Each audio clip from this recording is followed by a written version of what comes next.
Hey guys, it's me Maro, and this should be obvious already, but I'm a fan of anime. I mean, I'm making an entire series based on one. By the way, I am working on the next episode, so stay tuned for that. Now, since I'm making a series based on a pretty dark and depressing anime with other aspects from other animes in it, you'd most likely expect that I'm more of an action type person when it comes to anime. Well, I do love me some fights and action in my anime, and the occasional big buff men fighting with ghosts, but it's actually not my favorite anime genre.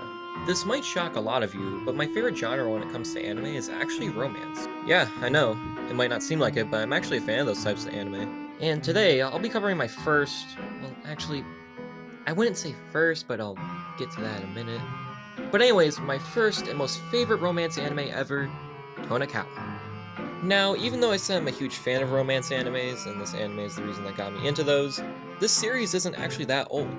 The first volume, called Tonikaku Kawaii, came out in September of 2020, and the first episode of the anime, called Tonikawa Over the Moon for You, came out in October of 2020. The manga and anime is actually still being worked on to this day. Right now the manga has around 17 volumes, and the anime has 2 seasons so far, along with 2 side episodes. Hopefully the day I upload this is the day the final episode of Season 2 comes out, but who knows, it might come out sooner or whatever, I don't know. Maybe if I'm just impatient, I'll just maybe release it the day I finish it. I don't. For this video, I'll mainly focus on the anime, only because I haven't read all the manga so far. Right now I'm on volume 10, so I still got quite a bit to go, but I've watched all the episodes up to date so far, so yeah. But without wasting any more time, let us begin the actual review. Oh right, I got a snap or something, because that's how other people do it nowadays, whatever. We follow a boy named Nasa Yuzuki. When he was a young boy, he was made fun of because his name shared that of an American organization made to beat the shit out of the Soviets back in the 1950s, because fuck those guys. Basically, his father picked a terrible name for him. Good job, man. But because of this, Nasa then strived to be a smart kid so he can be respected by everyone that heard his name. He even wanted to be more popular than the organization. Yeah, I mean, people do say dream big and all, but come on. I'm getting myself sidetracked. Nasa became a very smart kid. He was top of his class. He even thought of going to a university when he was in his 3rd year of middle school. Man, I wish I was that smart. And, after talking to his teacher in a bit, he goes home to talk about it with his parents. It was a snowy night as Nasa walked home. As he was walking down the street... Why am I talking like a narrator? Well, anyways, as he was walking down the street back home, he sees a girl on the other side of the street, who he can only describe as cute. I guess you could say it's love at first sight. He lets his guard down and starts to walk over to her across the street. Now, number 1 rule in anime is that if you never look both ways before crossing a street, well, you die. Just kidding, Nasa doesn't die. Instead, he's actually saved by this mysterious girl. And when I mean saved, I more mean she just took the blow from the truck. But even after being hit by a fucking truck, she walks away, never to be seen again. But Nasa ain't giving up that easily. He found love, he's not gonna give it up. He somehow gets the strength to get up and finds the girl in a bus stop. Man, I wish I had that type of strength. Nasa thanks her for saving him, while the girl is shocked that he's able to get all the way here. She's more worried about his health and tells him the value of his life since, he's only got one. And before she goes away forever, Nasa builds up the strength again to follow her outside and tells her his feelings. He asks her if she wants to go out with him, in which the girl says that she will, but only if he marries her. And Nasa says he will, but then he blacks out and wakes up in a hospital. Because Nasa is now injured, he couldn't get the interview to be accepted in the university. And because he fell into this mini depression hole, he didn't feel like going to high school. He then spent the next 2 years working and got an apartment for him to live in. But then one day, he gets a knock on the door. He opens it and sees the same girl from 2 years ago. She introduces herself to him. The girl's name is Tsukasa.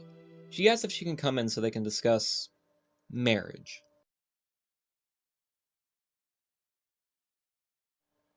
Tsukasa shows their marriage license for him to sign it, in which Nasa is very surprised. Nasa may have the highest grades in his class, and he is smart when it comes to math, science, and a bit of history, but he's pretty dumb. He signs it, which leads into a cute interaction between the two. There's a lot of these. They then head off to the ward office to get the papers submitted. They get the marriage papers submitted, which means Nasa and Tsukasa are officially married. Just like Nasa says, this is a story of a couple who had a strange first encounter and somehow reunited, with an unbreakable bond between them. What happens next, you may ask? Well, we got a lot to cover, so I might simplify stuff that happens in these later episodes, just so this video isn't an entire hour long. Both go back to Nasa's place for the night, but then they realize that Nasa only has one bed. Nice Danganronpa reference. Since both are not yet comfortable to sleep in the same bed together, Tsukasa says that she can sleep in a hotel for the night. But Nasa is worried about losing her again, so he tells her that they can go buy a bed from the nearby store, in which she agrees. They buy a futon, set it up in the room, and go to bed. So the night should be normal, right? Well, the fact that there's 6 minutes left and the episode is called The First Night, obviously something has to happen. Basically, Nasa can't sleep because he's still shocked about being married, but then he sees that his wife is sleepwalking. She gets some water and takes Nasa's covers away from him. Now he's cold. In the morning, there is another cute interaction on what they should call each other. Tsukasa then shows that she's good at cooking and makes breakfast for both of them. Afterwards, she realizes that there isn't a bath or a shower in the apartment. Nasa says that he usually goes to the bathhouse nearby, so he takes Tsukasa there for a morning bath. When they arrive, they are greeted by a girl in front of the place named Kaname, one of Nasa's friends. Nasa introduces Tsukasa to her. Kaname is, well, kind of is an understatement. She's pretty immature, and makes a lot of weird, pervy jokes. You'll see this throughout the entire show. But after Nasa tells her that both of them are married, she gets shocked and wants to know what happened, cause, I don't know, some dumb reason. She also wanted to know how some things will play out, like a ceremony, and if he's gonna get rings. After Nasa denied both of them, she also asked if he ever proposed to her. And well, no. Kaname wants Nasa to make Tsukasa happy, in which he says he will make sure that'll happen. Then some random shit happens. Like I said before, Nasa is kinda dumb. A lot of times in the show he says his thoughts out loud, and some of them can be, well, weird. And during his time in the bath, well, that exactly happens. But on the other side with Tsukasa, while she's taking a bath, she meets a girl named Aya. Aya is another friend of Nasa, and Kanami's sister. She's also had a crush on Nasa for a while, so obviously a crush and wife in the same place together is good, right? Well, some misunderstanding happens, and Aya thinks that Tsukasa is a sister of Nasa. This happens for the rest of the time that they're in the bathhouse. After they leave, both Nasa and Tsukasa walk by a wedding ceremony, which makes Nasa remember what Kanami said earlier about the stuff he forgot, because he thought Tsukasa was mad about there being no ceremony, ring, or proposal. She didn't even notice it. So Nasa goes to I don't know. He gives the apartment key to Tsukasa, and she heads home. Before she was gonna cook something for the both of them, she gets a knock on the door. When she opens it, we see a new character. Yeah, you hear that? A new character! I mean, we're on episode 4 of 12 now, so... This is Chitose, Tsukasa's sister, but not by blood. She came by to pick her up because her grandmother Tokiko was worried on where she went. Tsukasa tells her that she got married and she's not coming home because there was problems with her and Tokiko. Chitose gets all sad and doesn't know what to do. But then Nasa appears and wonders what happened. She tells him that her sister won't come home, and she doesn't know what to do. Nasa tries to comfort her, which works for a little, but then she found out that him and Tsukasa are married. Chitose doesn't accept their marriage, so she does a very mature option and walks home. Nah, just kidding. She kidnaps him. Okay. Basically what her plan is to get a picture of him and someone else to make it seem like that he's cheating on Tsukasa. So she gets help from her 2 assistants, Charlotte and Aurora. Damn, we're only 4 episodes in and we're up to a whopping 7 characters. After a huge misunderstanding of what Chitose meant, Nasa escaped and went to another room to hide in. He hid in Tsukasa's old room and finds a moon rock, so that's pretty cool. But then Charlotte busts in with a damn berserk sword, what the fuck? She tried to get Nasa, but accidentally breaks the glass around the moon rock. Nasa sees that's very important and fixes it with his smarts and skills. But Chitose still doesn't accept him. In fact, she gets him right where he wants to be. The photo gets taken, edited in Photoshop. I don't know why, but I find this funny. But then Tsukasa appears out of nowhere and sees the image. She decides to have a quote-unquote talk with Nasa and leaves. It was an escape plan. Obviously, Tsukasa found out it was fake and decides to escape to a church with Nasa. Nasa then decides that this would be the perfect place to propose to her, and well, he does that, and then they kiss.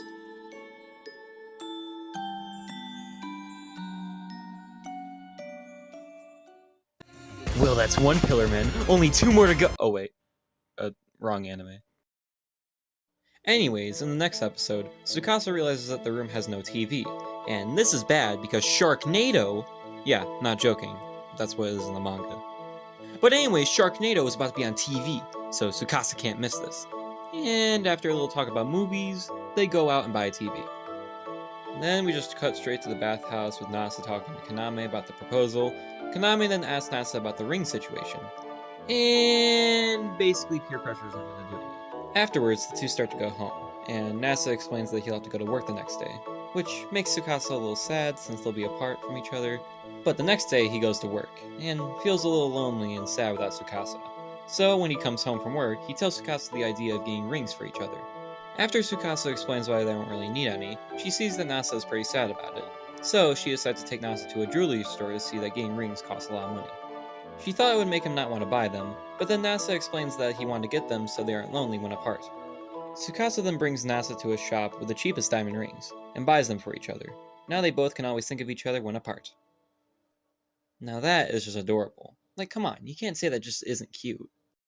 Next episode starts with another nighttime scene with the two, but this time it's a bit different from before.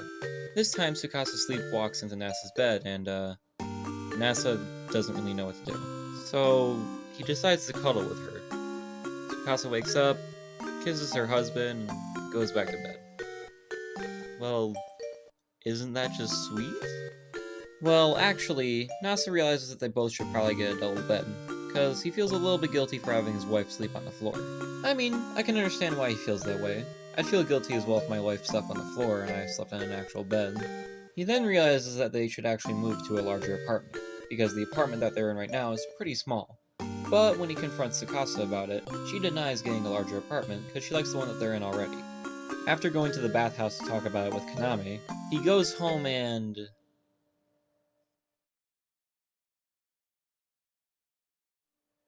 Yeah, so they have a talk about moving to a larger apartment because there are advantages to having a bigger place to stay at, such as a projector, a library for DVDs and manga, and both can hold hands while falling asleep. I mean, that last one really isn't an ideal thing or whatever. But the DVDs and manga, man!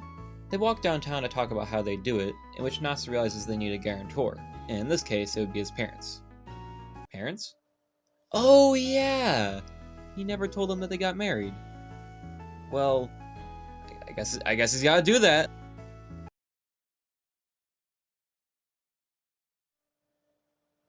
Yeah, it's best if they meet them.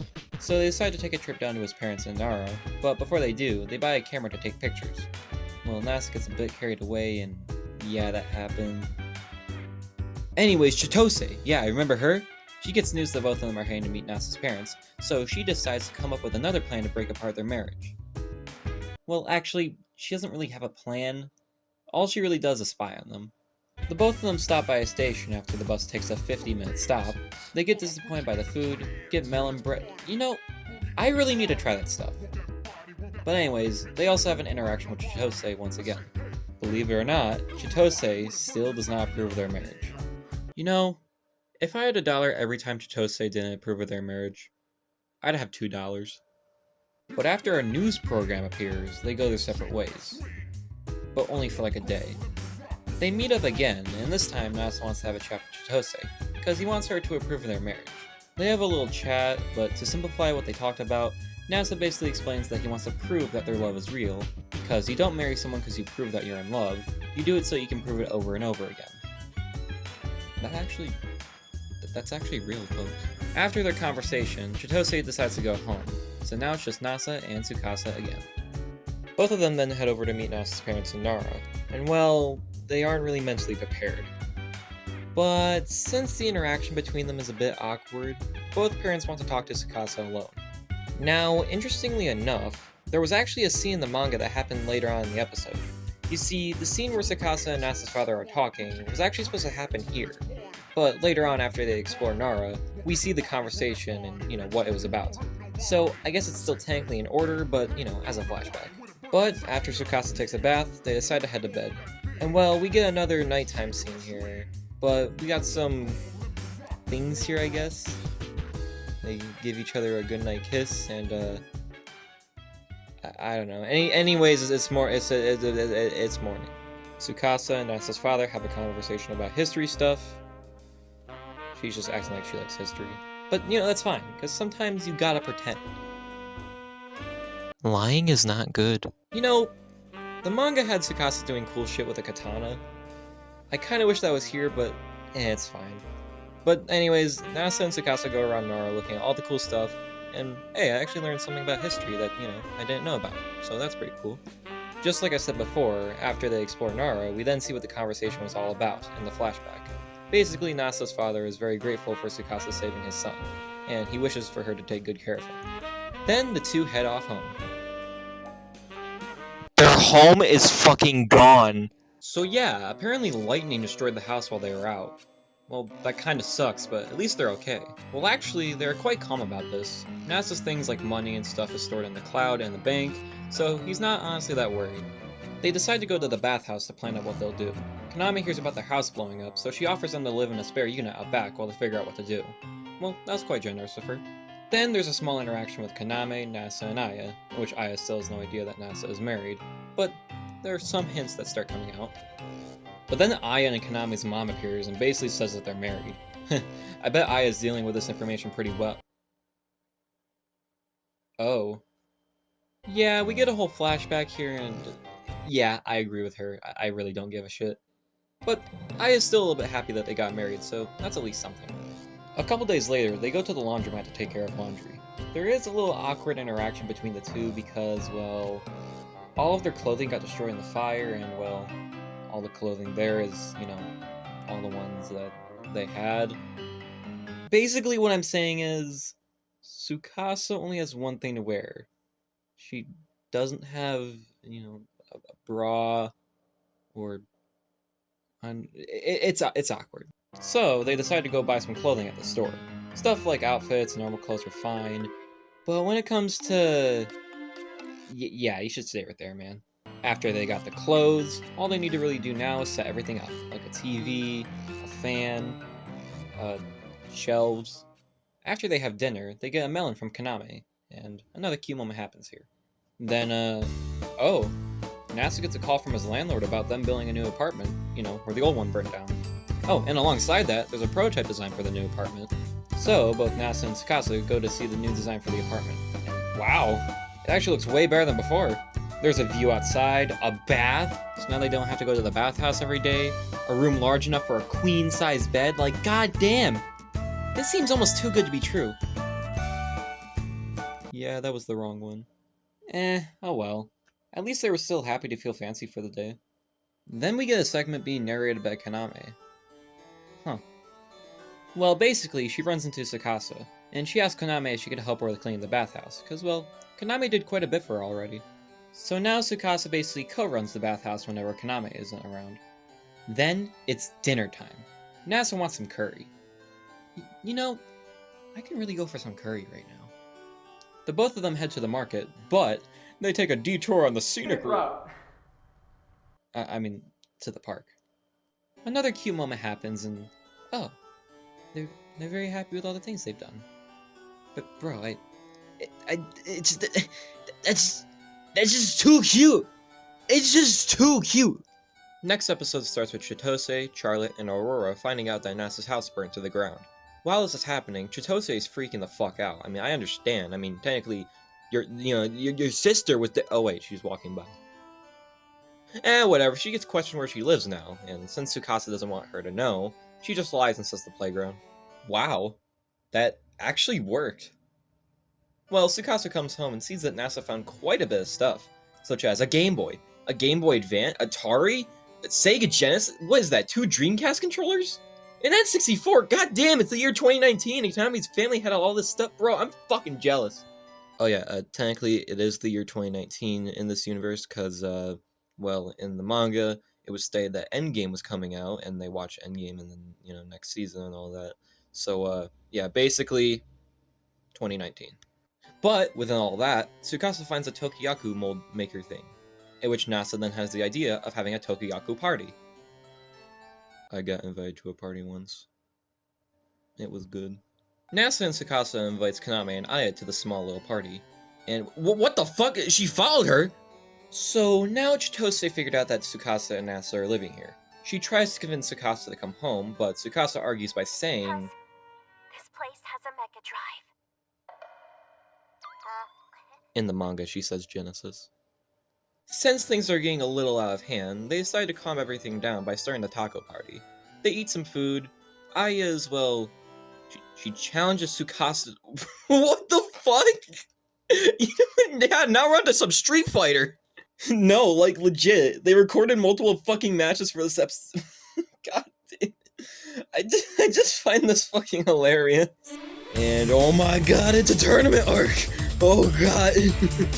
Okay, basically, it's between Chitose, Aya, and Tsukasa. And whoever wins gets NASA to do whatever they want to do. Anyways, Chitose fucking sucks. Yeah, Tsukasa is actually really good at games, so obviously when she fights Aya, she is bound to win. Huh. Aya's better. But Tsukasa ain't letting that shit slide. So you wanna know what she does? She goes retro. Yeah, that's right. The first one, the first Street Fighter. This episode is all over the place and I fucking love it. But now Tsukasa is in her element. She seems to be winning, but Aya is not letting that slide. So it comes to a draw. Oh yeah, I forgot to mention that there's no takoyaki. And yet it's a takoyaki party.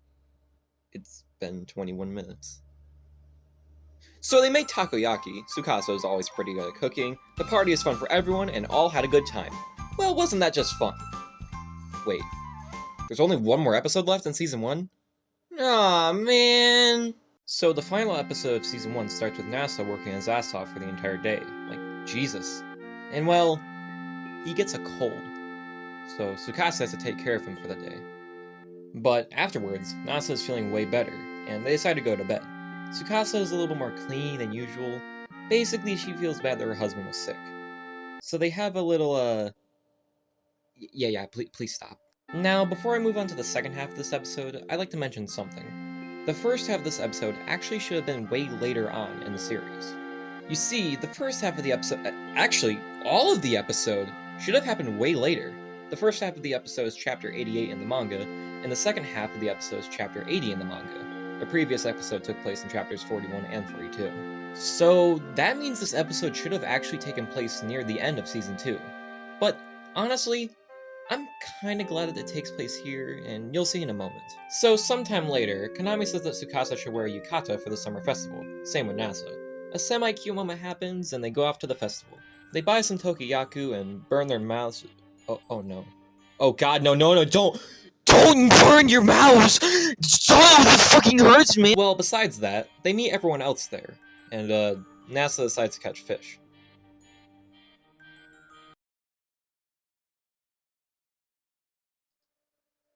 Well, everyone is gonna go see the fireworks, but NASA and Tsukasa take a little detour to go pray. They wish for their marriage to be really good alongside with world peace. Yeah, that's kind of a big wish, but another cute moment happens between the two. Both say that they love each other, and no matter what happens, they'll continue to love each other to the very end. Bro, that's just adorable! But they get interrupted by everyone else, because, well, the fireworks are about to start. And, well, I don't really have much worth to say here. This ending is honestly really good. Everyone's watching the fireworks, everyone is all happy, especially Nasa and Tsukasa. They got the life that they wanted, and I honestly can't help but get a little emotional. That's why I think even though the placement is a little weird from the manga to anime, it honestly makes sense, and that's why I think this ending does work. And, well, that is the end of Season 1. Now, I watched this anime in December of 2020, right when Season 1 finished up, so that means I had to wait a whole 2.5 years for Season 2 to come out. And as much as I would want to talk about Season 2, I'm actually going to hold off. I assume that this video is going to be a little long, and the last episode of Season 2 hasn't released yet, of me making this video, so I'm going to hold that off for a separate video. But how about Season 1? Well, in my opinion, I say it's really, really good. All of the characters are nicely written, especially Nasa and Tsukasa. I mean, all the interactions with these two is just plain out adorable. I really love seeing these two together. It really is a perfect couple. Every other character gets their own time on screen, so there's enough development between them. Hell, even some characters that don't show up for a while get their own episode, like Nasa's parents. I really love the music here.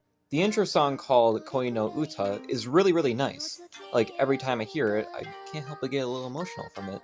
The ending song is also pretty nice as well. It's just, all the music here is beautifully written.